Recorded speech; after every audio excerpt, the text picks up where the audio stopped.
The U.S. dollar is a terribly flawed currency. I mean, the U.S. is the largest debtor in the history of the world. I'm not the only person who knows that. I'm not the only person who knows that that's going to cause problems someday.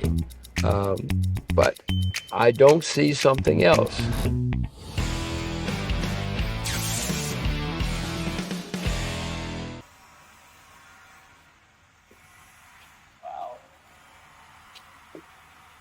Wow, wow, wow. You can play basketball. No, I remember first time I got to speak with you. We were talking about education in Singapore, Yep, yep. and so where somebody was complaining that the Singapore education system was too difficult, and they were going to move out of Singapore because they were looking for something simpler. And that's when we first sort of started talking, got to know each other a little bit, and then I think shortly thereafter, yeah, you came to the store. That was 2011. So that's when we were still very, very small. And if you, yeah, this was the photo. So I still had lots of hair back then. So now you're rich. This was all the silver we had, just these few football coins. That's then, not your store anymore. This is your store. Yes, that's kind of Now where you're we went. rich. And you told me at that conference, the first time we spoke, very good, you're in silver, you're going to be rich. Yep, see? That's what you said. And I was right. You were. Yes. Right. And I also remember how you said, do where your passion is. Yeah. If you are love to garden, then do your garden, be really good at it, and you're going to end up with being the gardener of the king or have a chain of garden stores at some point. Exactly, all over Asia. Yes. And you do, except they got silver. For me, it was not so much silver and gold itself, but it was my experience in 2008 with the financial collapse, with Lehman Brothers going bankrupt, and the idea that physical gold and silver doesn't have counterparty risk. And at the time, nobody in Singapore was doing silver. I know, yeah. And the more people told me it's a bad idea, the more I realized it's a good idea. We were once speaking somewhere, and I said it's a very, very good idea. I said to you, it's a very good idea. Do it. Yeah. I don't know what you did with the old girlfriend, but I did know we talked about silver, and I said you should do silver. Yes, that girlfriend. I don't care about the old girlfriend. Okay, well, I ended up with a new girlfriend, and now she's my wife, and we have 2 children. The 2 children, yes. Yes. So Jim, you moved to Singapore in 2007. Yep. I moved to Singapore around the same time. Do you feel that Singapore is still a good place to be?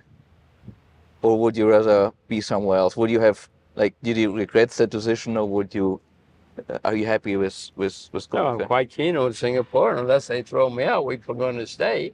Who knows what will happen? If you told me 50 years ago I'd be living in Singapore, I would have said, what? So if you tell me now I'm going to be somewhere else in 10 years, 50 years, who knows? I like to talk about Singapore because we have a lot of in common, being both foreigners, having moved here, both having been quite international. What do you think made Singapore, what's the formula of success for Singapore? What made it into what it is today? Well, the guy who did, not just takes credit, the guy who made Singapore what it is, realized that everybody had to say he needed high savings, because if you have high savings, you have a lot of investing. And if you're going to have a society or a country or whatever, you need investing. You need savings and investing, and he knew that. I remember the first time I came here, somebody was talking to me about, well, in Singapore, we save 35% of our income. And I mean, I couldn't, but I said, what did you say? He said, yeah, we save 35% of our income. It's mandated. So they realized they had to have high savings and therefore investing, and they set out to do it. Lee Kuan Yew understood the need for multilingualism in the early days. For whatever reason, he understood that. And he also understood the need for education. So he put it together. Oh, he also realized that if everybody owned a home, they would have much more of a stake. It wouldn't likely have race riots in the streets or any kind of riots in the streets. He grew up in an era of race riots in Asia. He knew he probably wouldn't have that problem. So he insisted and made it happen that everybody, most people, owned a home. And if you own a home and you speak more than one language and you have high savings, chances are you're going to have a very stable and prosperous society. And it happened. It worked. He did it. Now you're going to ask me in 30 years if how long it will last. Many societies, as you know, have a saying that rags to rags in 3 generations. Well, now Singapore is going into its 4th generation, so we can see. But so far, the people, he also understood that he needed to make sure there was little or no corruption, so he paid government people very high salaries, the idea being that they wouldn't be taking bribes. So all of these things he put together have worked. There have been mistakes, there have been problems, but I mean, look out the window. There's not been many success stories like Singapore in my lifetime. And a big part of the saving you mentioned, 35%, a lot of that has to do with CPF, the Central Providence Fund. Yeah. So I'm Singaporean now, and about 20% of my income goes into CPF. From my salary, another 16 goes in. So even if I don't save myself, already 35% goes in there. As you pointed out, my father-in-law, he was a bus driver in Singapore. And so his job was considered one of the lower end jobs in Singapore, but he managed to raise a family of 3 kids. His wife was not working, and he ended up with $120,000 in his CPF account, and his property is about worth $500,000. That's what I said. Lee Kuan Yew and Singapore forced people to save, to invest, and to have a big stake in the country. So far, it has worked. Singapore does have a great success story, probably the most successful country in the last 50 years. Japan was in the last 40 years, or maybe 60 years. No, Singapore has been an enormous success story. I mean, look out the window. It's an astonishing country. No question about that. And unless something goes wrong, it's a great place to be. I live here. I don't have to live here. Maybe they're going to throw me out, but I live here because I love it. I'm very keen. My children love it here. There are many wonderful things about Singapore.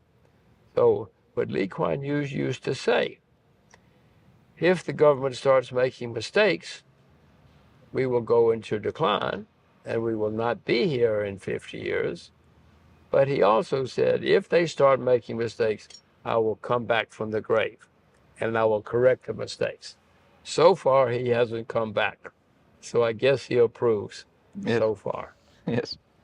Yeah. So have you considered becoming Singapore citizen? I have, and clearly it's a great passport, great country, but Singapore has a law that if you have a Singapore passport, you can only have one passport. Yes. And I consider that dangerous. Nothing wrong with Singapore, but just any country, if you can only have one passport.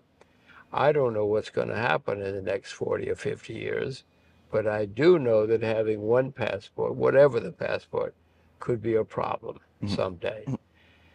So that's why, I mean, everybody in my family has more than one passport, and we hope we don't ever need them. But if we do, it's a good plan B. Yep. Well, I mean, you're saying the future is becoming less predictable nowadays, right? Ray Dalio has been sort of summarizing it up by saying there's more and more internal conflicts in countries, right? People get more and more polarized. There's more geopolitical tensions that are happening, and the debt situation is getting worse and worse globally. So with all of these issues happening that are all reinforcing each other, potentially, where does that leave the role of the US dollar as the key reserve currency? Well, everything Ray has said and you have repeated is accurate. Those are simple facts. I didn't say they were good facts, but they are simple facts. And historically, those kind of situations, as Ray points out, have often led to problems.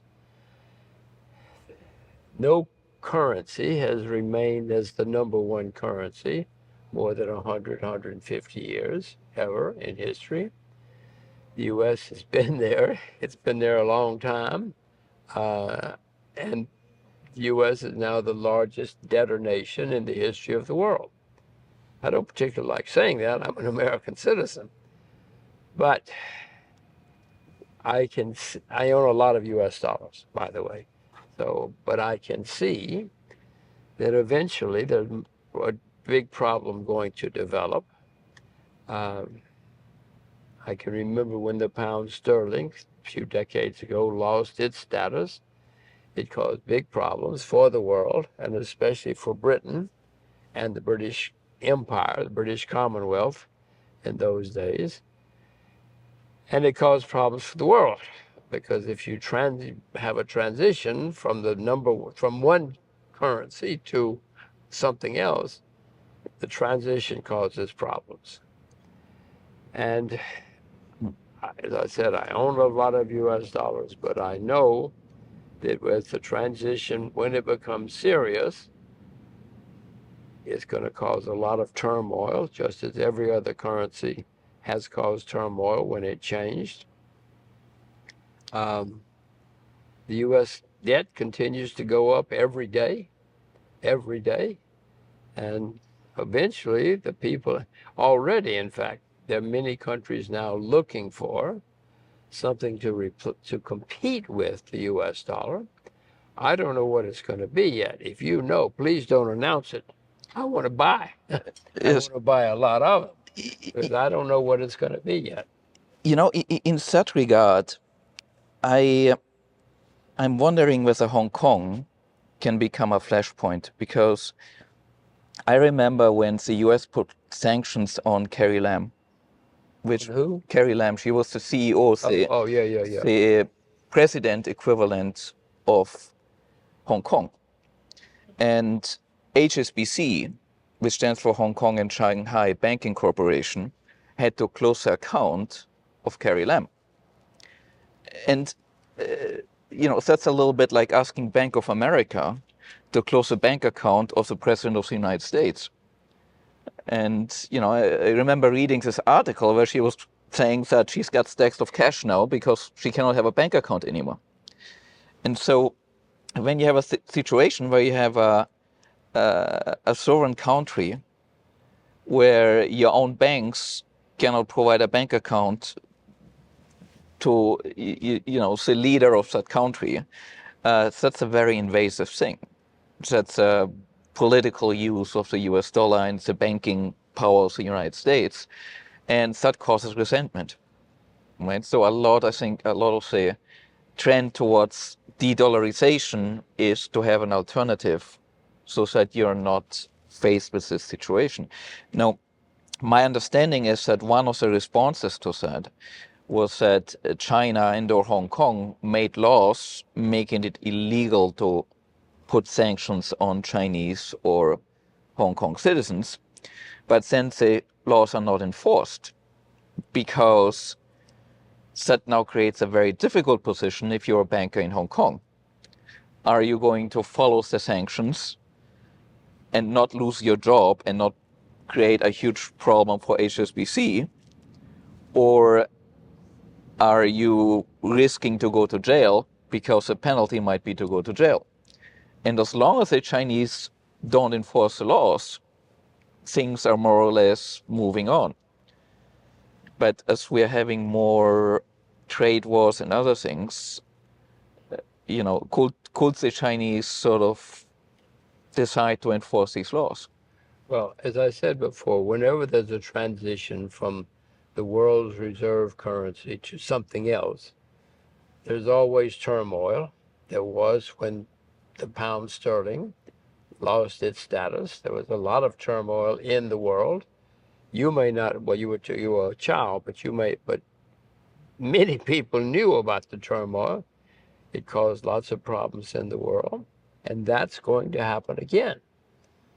When the U.S. dollar starts losing its status, it's going to cause a lot of turmoil for a lot of people, a lot of economies, and a lot of companies. Has to. And as I say, the easy thing would be if we know where to go. When the sterling started losing its status, people knew, the U.S. dollar. We can move to the U.S. dollar, and they did. But when the U.S. dollar starts losing its status, and it's starting now, but I don't know where to go. I don't know a new competing international currency. Yes, it could be, should be China, but the Chinese currency is not convertible. I mean, you can't buy and sell it like you can buy and sell the euro or the Australian dollar or something. So the renminbi cannot be the world's currency as long as it's a blocked currency. Right. So I don't know what it's going to be. And if you know, as I say, please don't announce it on the show. Send me an email. I think 10 plus years ago, there was the expectation that China would open up more, right? But that didn't happen when it comes to the currency. And from a gold basis, we have a situation now in China where gold is trading at a higher premium compared to the rest of the world. So you would think that for us, it would make sense to buy gold somewhere, ship it to China, sell it in China, and make a free arbitrage profit. Now, there are two reasons we cannot do this. The first one is, in order to sell gold in China, you need a license from Chinese authorities, which is very difficult to get. The second problem is, if I sell my gold in China and it's going to go to a Chinese bank account, it's not that easy to get the money back out of China. And that reality means, as you say, that China is blocked. But it also means that for the entities which can get their gold into China, there is a natural incentive to move gold in. And so it appears to me that China is increasing its gold status officially, but there's a lot more unofficial gold coming in. I know from practice that you can bring gold into China, but it's very hard to get gold back out. And so from a geopolitical point of view, I would think that it makes sense for China to accumulate more gold as their natural resources, reduce its position to the US dollar. And eventually, once it will no longer be as painful for China to have a crash in the US dollar because they don't own as much, they will have more policy options, such as having the flashpoint in Hong Kong. Well, as I said before, the logical competitor to the U.S. dollar should be the Chinese renminbi. But then my next sentence was, but there are many controls in China, and that makes it impossible for the renminbi to be the world's competing currency. You can't have a competing currency where you have to go through 100 different things just to use it. People who are out there in the world, if they want to buy a loaf of bread, they don't want a problem. They just want to go buy a loaf of bread. So I haven't found that currency yet. I don't know what it's going to be, but I am looking. Do you think that if relations between the US and China become worse, at some point China might say, I will not accept US dollars for payment anymore? If you want to buy Chinese goods, you have to pay in yuan or euro or gold or something else, but not the US dollar. Well, that has always happened throughout history with a country and a currency. That probably will happen with the U.S. dollar because the U.S. dollar is a terribly flawed currency. I mean, the U.S. is the largest debtor in the history of the world. I'm not the only person who knows that. I'm not the only person who knows that that's going to cause problems someday. But also, yes, China's a huge economy, a huge everything. But it's not so simple to make the Chinese renminbi the world's competing currency yet. I don't see something else. Logically, it should be the renminbi, but there are many reasons that it cannot be yet. Maybe someday, probably will be someday, but someday is not next week. But you see, what would happen if China were to do that? Because as the basis of the US dollars are eroding, and if the largest trading country in the world doesn't accept US dollar anymore, on purpose for geopolitical reasons, that will have to cause a lot of countries to sell US dollars to buy other currencies to buy Chinese goods. And I think the US would look at that as a financial attack on the United States. And I think a possible response to that might be that the US would say, from now on, Western banks can no longer deal with Chinese companies unless they accept US dollars or something like this. And if we go to that situation, we might have a splitting of the financial system. Is that a scenario you could foresee where banks are being forced to say, I'm staying on the Western side or I'm staying on the Chinese side of things? Well, I said before, and I'll say again, when the world moves from a reserve currency, from international currency to something else, it always causes turmoil and problems. Go back and read about when the pound sterling lost its status over a few decades. In 1924, the pound sterling and the British economy were number one. There was no number two. But 50 years later, 1976 to be exact, Britain went bankrupt. Mm. The IMF had to fly into Heathrow Airport to bail them out. They couldn't pay their bills. This happened in 50 years. It's not the first time the world has had this problem. It used to be the French franc and the Spanish peseta, et cetera. It's a Dutch guilder once upon a time. All these things have happened before. It's not a simple transition. If the Chinese currency were completely convertible right now, it would be, it would happen. It will be clearer. But the Chinese currency is not, if it's going to happen, it's going to be lots of turmoil.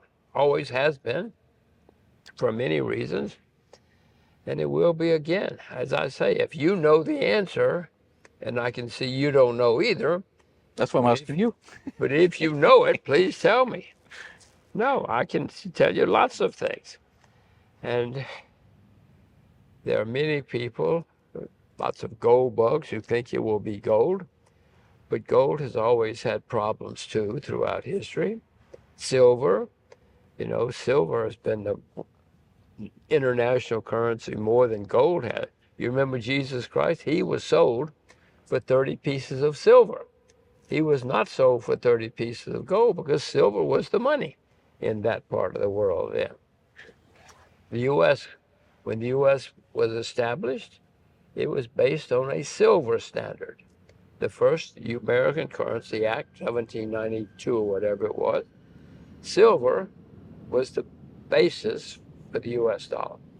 Now that changed, but I'm just saying, throughout history, silver has been an extremely important medium of exchange, might be again, but neither silver nor gold can solve our problem now because there are too many problems with silver and gold. So I don't know the answer. I'm looking. I think gold and silver might not be the answer, but it might be part of the answer.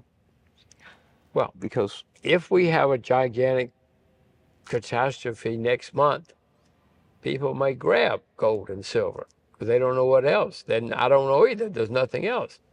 But throughout history, silver and gold standards have ultimately led to problems too. That's why they've obviously lasted a long time at times in history. But the reason they haven't lasted forever is because gold and silver have their own problems. I have some silver. I have some silver right here. you still have in your pocket? Yes, and I have some gold in my pocket. But see, there's It's an silver. American Eagle. No, American that Eagle. happens to be an Austrian silver Philharmonic. coin. But I don't have the answer. So you think silver or gold is a better buy at this point? But today, silver is cheaper on a historic basis. Silver's down 60% from its all-time high or something. Gold is at an all-time high. So obviously, on a historic basis, silver's cheaper. I'm not buying either today, but if I were buying one today, I would buy silver. So, Jim, my reason for building all of this in Singapore was because I found Singapore to be a good jurisdiction. A good one? A good jurisdiction. It certainly has been, and it is. To store physical gold and silver for the longer term. So I think nowadays there's Switzerland, there's Singapore, there are neutral countries, there are rich countries, there are well-run countries, quite well defended. So that is sort of a good backup plan to put a little bit of your wealth in. That's sort of been our the points that we've been making about why put a bit of gold, say in Singapore, if you're living in some other country. And so increasingly, we've been having conversations with people about the possibility of a nationalization of gold. And in Singapore or anywhere? Anywhere in the world. So in Singapore, I think, what I usually tell people is, A, because Singapore is wealthy, they really don't have a reason to nationalize gold. Secondly, because also the success of Singapore is built on confidence. If they were to nationalize gold, they will be betraying that confidence and will essentially create an economic suicide. So Singapore would never willingly do that. I mean, it will be one of the last countries in the world to do so. But then it comes back to, you made the example of England, where England were losing its reserve status.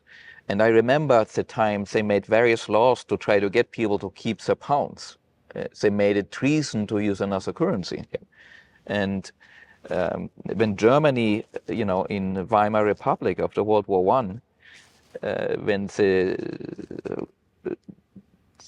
Weimar Republic mark became worthless, they had to come up with something new to replace it.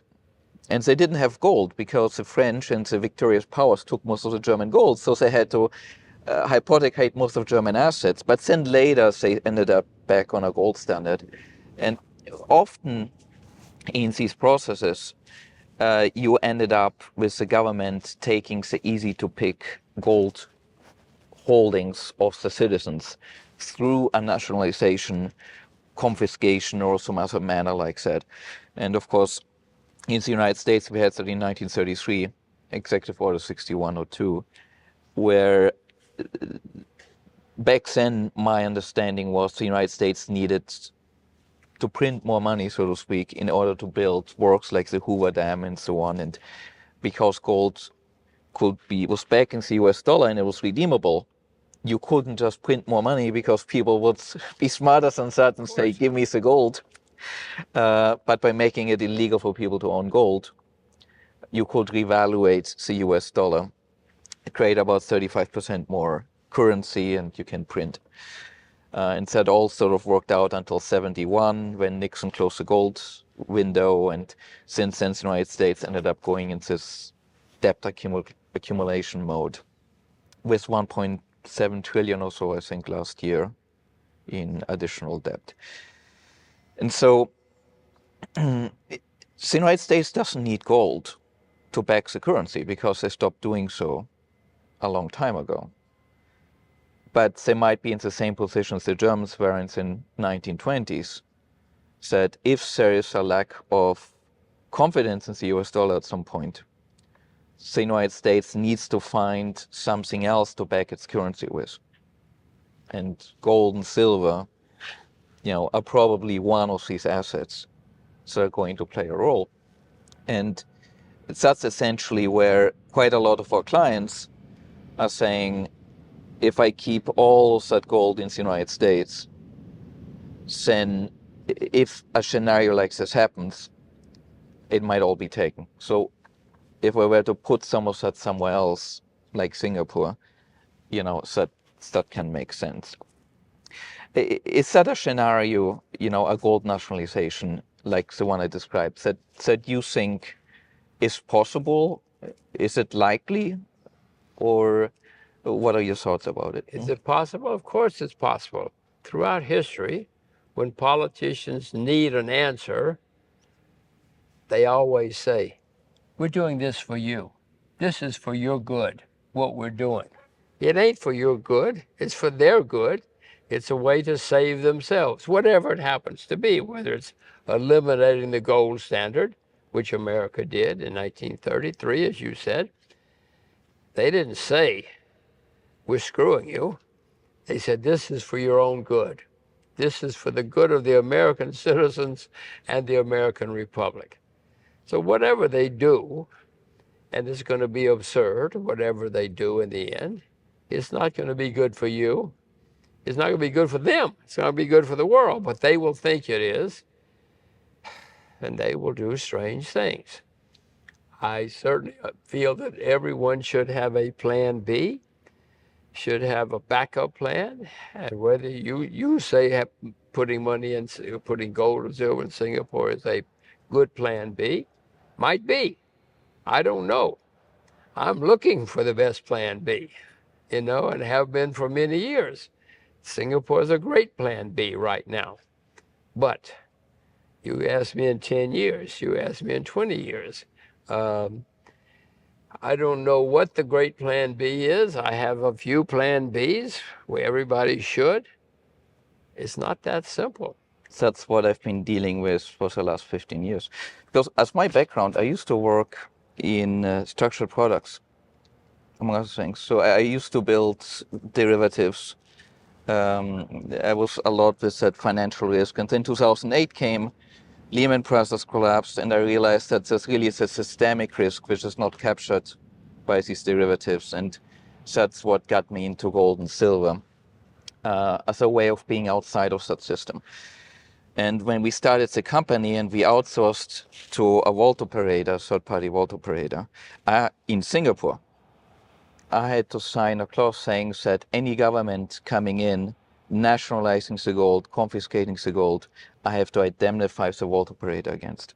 So if I put my gold with a company like Brinks is a US-based company, so operating globally. If the United States makes a law, does Brinks Singapore have to follow the law in the United States? And I think the practical answer is yes. And so if you sign a contract, you would already have a force majeure clause you have to sign because it's a global entity. So one of the things we did is to say, I want to be only a local entity.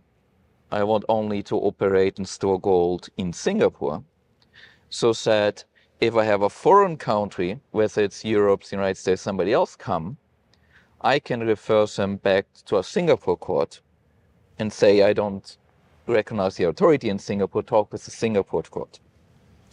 So that was essentially the reason why we went into vaulting. We built the vault to store gold and silver ourselves. Because in today's age, when it comes to risk minimization, being local means you have a lot less jurisdictional complications than being global. So, so that's why we went into this. This was a big part of, psychology and what makes us different?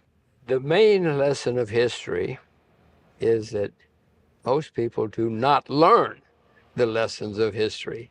You know, you can sit here and say, look, this is history, it's right here. And they say, doesn't count, don't worry, it's different now, blah, blah, blah. Or weak or stronger, we can take care of it. So people do not pay attention to history and they don't care. But I know that I'm not smarter than history. And I know that history is full of things that we should all be aware of and worry about, no matter what it is. So I hope you're worried. And if you get worried, you'll get prepared. I think I've been worried for a long time. Right. That's why you're in the silver business in Singapore. And gold, exactly. It's a systemic risk protection. Yes, yes. More specifically. And, you know, we as we're building this building, I wanted to make a coin for the building. But then I realized making a coin for a building is really kind of boring as a concept. So I thought to make a coin which represents what it is I've set out to do. And this coin is sort of the summary of it. Now, this is a demo coin. We are making 500. What? This is a sample coin. So sample. Yes, we are making 500 of these. So I have one with your name on it. Once it's coming. I know we have certain preference for certain numbers. We are only having 1 through 500. So if you let me know which number you like, I will. Five. I will get Number 5. Number 5. Yes. I have a number 7 taking already. No, I have a number 5. Okay. Yeah, this side of the coin are what we've been talking about, the 6 phases of empire, sort of ascension and decline. This one is coming from Ray Dalio. I call it the machinery of inevitability because we can see it if we want to see, but we cannot change it. And on this side over here, this actually is a building. And if you look closely, I know it's quite small. And I myself can't really see all the details, but this is zoom up. You can see the actual building and the logo and the reserve. But it's a very, very high quality coin. It's high relief. And the idea is, it's a concept of putting some physical assets, whether it's out for somebody else, such as gold and silver, which are physical, liquid, intrinsically valuable. You store it, you keep it for the next generation. This is my daughter, representing that next generation. And these aviator goggles, they represent freedom of action in a way, made possible by having some gold, because gold will be valuable something in the future. And the glider here representing that freedom, and the cyberpunk dystopian city here representing the uncertain future. One last question. Any advice about raising 2 kids? Well, one of the things that I have learned is with children, they often know what they want and what they're good at. You don't know how they know, and they don't know how they know. But I have learned that if children really, really, really want to learn to play the guitar, you should encourage it, and you should help them to do it. And you may think, God damn, what a waste of time and money. Let them make those decisions. Even if you think it's a bad waste of time and money, let them pursue it. Because someday they'll wind up being the best in the world at it. And you will say, I knew it. I encouraged you. You're the best in the world because of me, even though you hated it and objected. But they know more than we think they know. We know more than they think they know. Yeah. I think at the end of the day, we can only be good at the things we like to do, right? Yeah, that's part of what I'm saying. And you can say to them all day long, don't waste your time being a baseball player. But if they love it, let them waste their time being a baseball player. I think wise words. I'm not going to waste my time being a baseball player, but some people are very good at it and have fun and success. So I look forward to coming here someday and seeing it stacked with silver to the top and gold. About 2.5 months' time.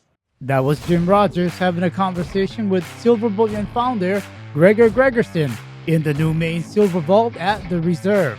To learn more about the Reserve, please go to thereserve.sg. If you like this video, please do subscribe, share, and give us a thumbs up. All are greatly appreciated. Audio-only versions of this interview can be found on iTunes and Spotify.